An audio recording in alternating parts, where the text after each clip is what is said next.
So I'm here to talk a little bit about fashion. I love fashion, and today I have my own fashion business, but it's sustainable fashion. But I didn't always understand what fashion was really about. I used to be what they call a fashion victim, someone who is always looking out for the trendy stuff and wants to have so many cute things in their closet.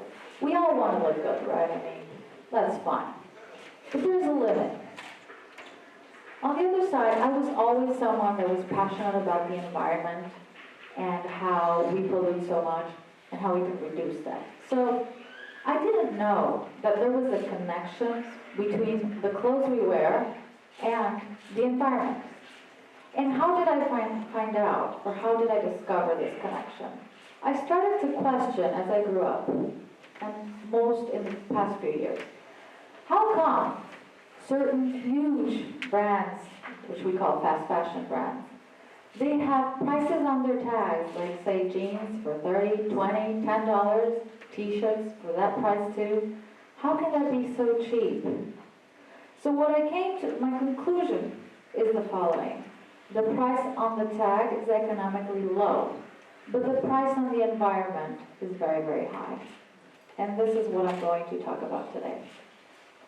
So these two images, they look very, very different. So you're going to find out they're not that different. The first one, it shows pollution, mostly from the oil industry, and we probably know, everybody knows here, that it's one of the worst in the world. And then we see a picture of a runway full of beautiful, gorgeous models with gorgeous outfits that we all want to purchase, right? So there is something very similar, although they look very different here, but they're very similar. So let's get ready for those connections. Oil is the number one most polluting industry in the world, as probably a lot of people already know. What you probably don't know is this. Fashion is the second most polluting industry in the world. And that was literally my face when I found out. And I can see some of the faces here looking like that. So, how do we have to start thinking about fashion? This is what we have to ask ourselves. What is behind our clothes? There's always something behind our clothes. And I started asking myself that and researching. And this is what I found out. First of all, there's raw materials. But most of all, there's water and chemicals in everything we wear. From your jeans, to your t-shirts, to your sweatshirts, to your shoes. Everything contains water and chemicals to be made. Water is a natural resource that we're running out of, right? The world is a polluted place, and water is something we're running out of, and we need. Just for you to have an idea, one pair of jeans, it takes 7,000 liters of water to make one pair of jeans. So, who's wearing jeans right now? So we have a lot of liters of water right here, right? Imagine how many liters of water we're wearing on a daily basis. So that's for the jeans. A cotton t-shirt or a shirt takes more than 2,000 liters of water to make. Who's wearing shirts or t-shirts?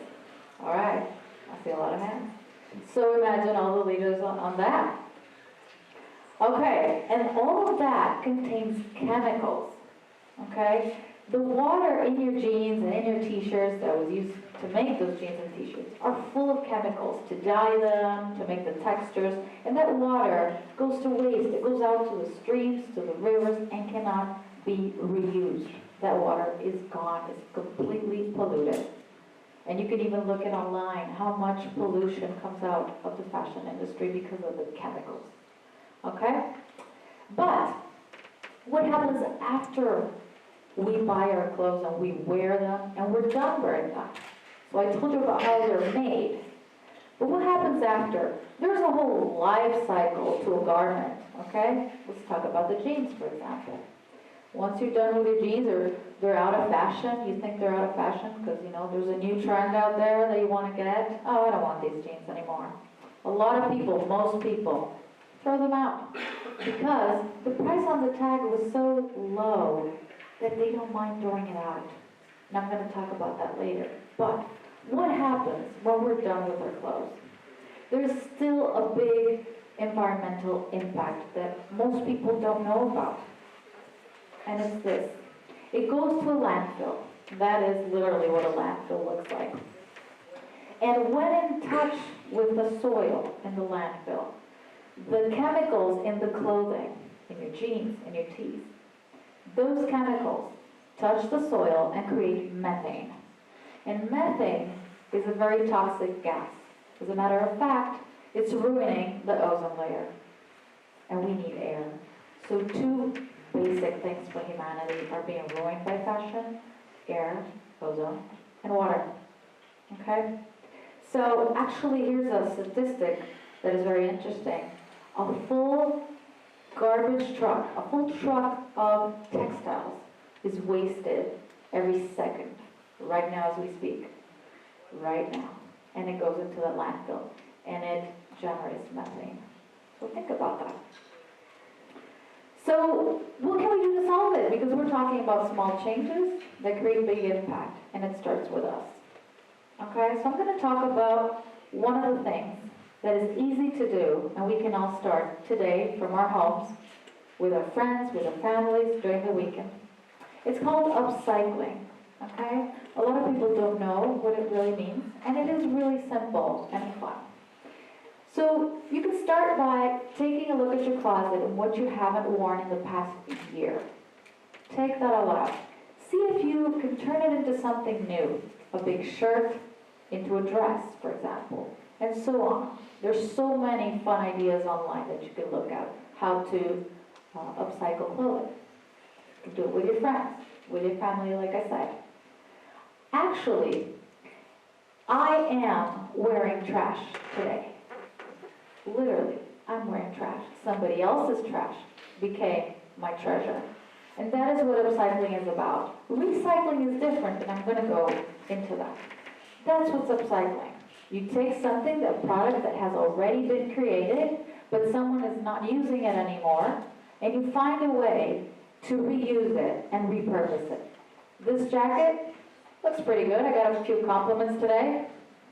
I literally took it out of the trash, somebody else's trash.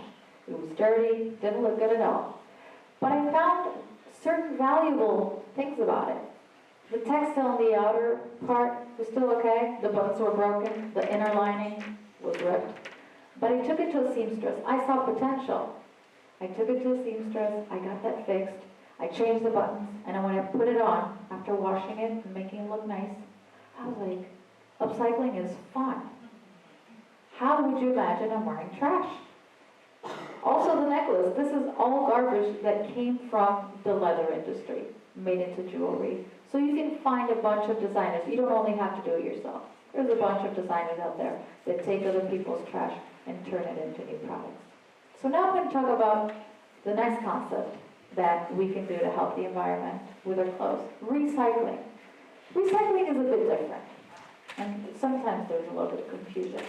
To recycle means taking a product, and we're talking about textiles, but this applies to anything you want to recycle. It's taking a product and decomposing it, reducing it to the tiniest particles, and recovering the raw materials from it to make something new out of that, okay? It's not repurposing it. It's literally breaking it down. And you need machinery to do that. So it's not something that's easy to do at home. At home you can upcycle, reuse, repurpose. But recycling, you need to go to a center, you need to go to a place where they have the technology to do that. And so some places, like a lot of countries in Europe, do have recycling plants and centers. And you can look them up and see where they can recycle clothes, all kinds of clothes, even clothes with plastic like polyester. Here in Argentina and in South America, it's a little bit harder to find this kind of technology. But in Brazil, they are already implementing these kind of machines to recycle cotton. So let's talk about how the process works so you have an idea. It looks like this. Recycling. So first of all, they collect the scraps, which is whatever we give them that we're not using anymore. Okay, your jeans, your t-shirts. If you can't upcycle it, Keep them until you find a place to take them, and they will collect it.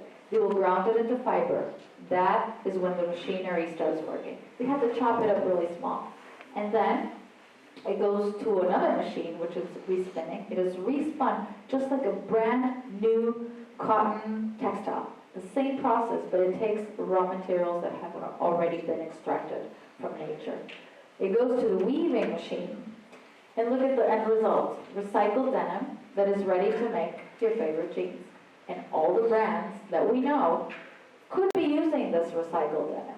However, they don't. Most of them still don't. Okay? And that is very sad because they keep making more and more denim to keep the price on the tag low.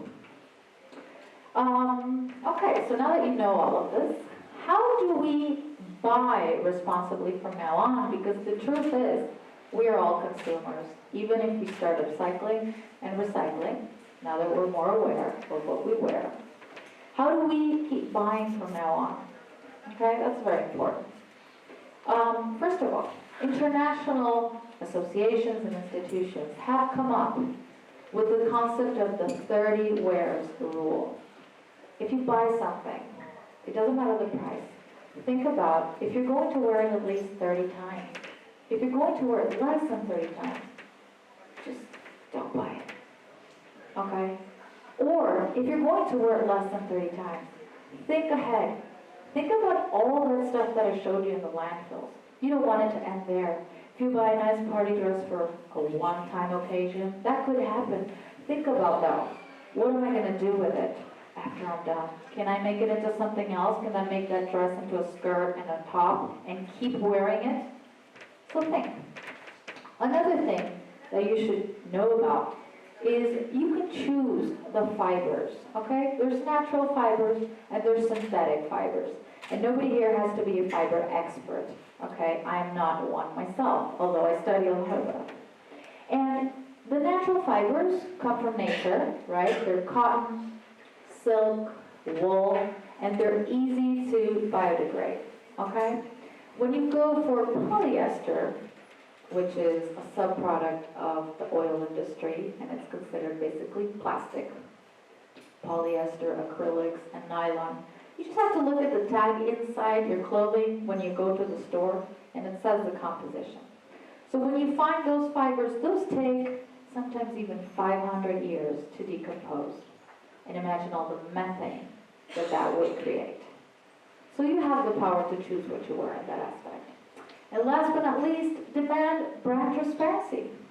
Because as consumers, we have the power over the brands because they are making products for us to buy. If we don't buy those products, they have to change to make products that we will want to buy because that's how the economy works. And sometimes as consumers, we are not aware of the power we have. Okay? So start demanding transparency. Are there any policies to reduce the usage of water and the chemicals in your clothing? Because there are ways to do it. It's not impossible. There are brands around the world that work with clean denim. They have policies in place. They have policies regarding the discarded pieces because not everything is used. There's always something to discard. What do they do with it? There are brands out there that do that. So demand it from the brands you already know as well. Thank you very much, and I hope that you can make a change.